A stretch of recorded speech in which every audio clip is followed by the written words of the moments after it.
Señor presidente y señores delegados, hemos sido testigos de otro ataque contra el pueblo libre, digno y soberano de Nicaragua, que quedará registrado en la historia como una de las peores agresiones en contra de la democracia, los principios del derecho internacional, la Carta de las Naciones Unidas y la misma Carta Fundacional de esta organización.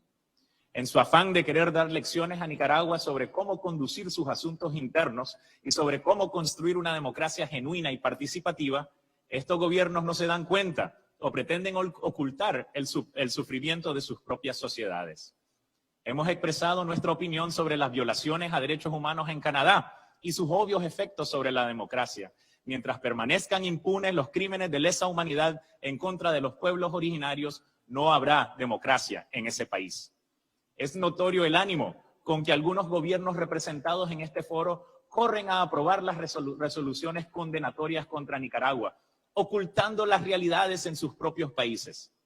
¿A quién se le ocurre que Colombia disfruta de una democracia real, cuando miles de líderes indígenas y sociales han sido sistemáticamente perseguidos y asesinados, todos ellos pudiendo haber sido alcaldes, gobernadores, diputados o presidentes? Esto sin siquiera referirnos al rol del narcotráfico y crimen organizado en ese país, o el hecho de que mercenarios colombianos son reclutados para cometer actos de terrorismo imperdonables, como el asesinato del presidente Jovenel Moïse el 7 de julio de ese mismo año.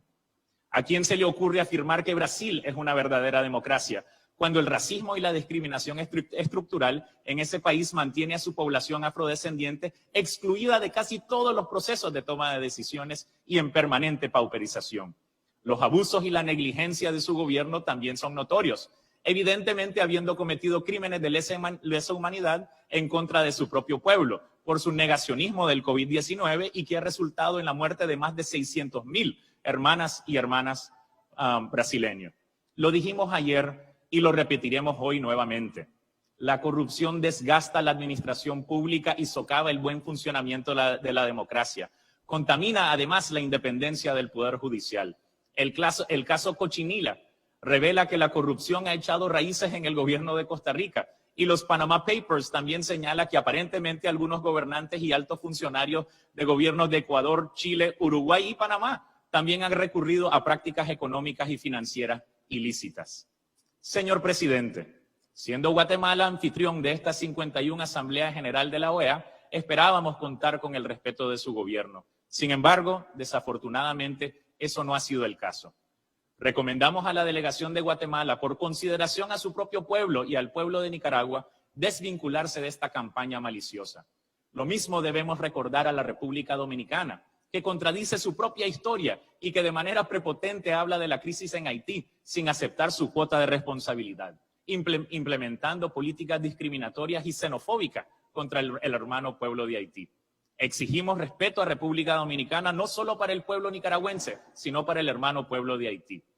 Estimado señor presidente, a lo largo de nuestra historia, diferentes gobiernos de Estados Unidos han sido los peores agresores contra el pueblo de Nicaragua.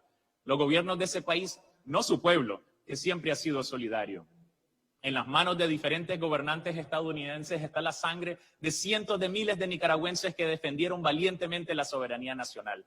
Estados Unidos ha intervenido militarmente a Nicaragua, ha derrocado gobiernos e impuesto a gobernantes, ha protegido a dictadores y ha organizado y financiado guerras y terrorismo contra el pueblo de Nicaragua.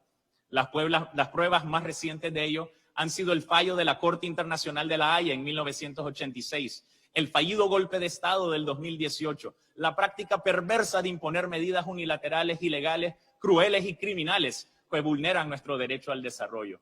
Y hoy nuevamente, a través de sus acciones que pretenden violentar los derechos civiles y políticos de casi 3 millones de nicaragüenses que ejercieron su derecho soberano al voto durante las elecciones generales del pasado 7 de noviembre.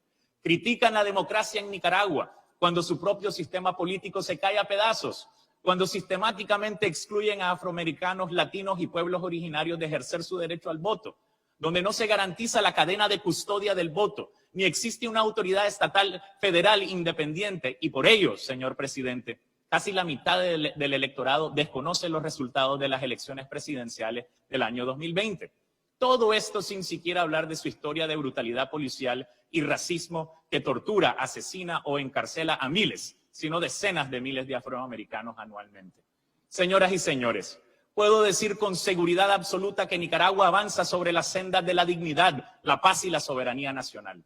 En las elecciones del 7 de noviembre, millones de nicaragüenses y ningún ciudadano de otra nacionalidad ejercieron su derecho para elegir al presidente y vicepresidente de la República, a los diputados ante la Asamblea Nacional y al Parlamento Centroamericano. Con gran orgullo, resaltamos que el 50% de todos los electos fueron mujeres, credenciales suficientes para demostrar que en Nicaragua se construye una democracia genuina y duradera. Muchas gracias, señor presidente.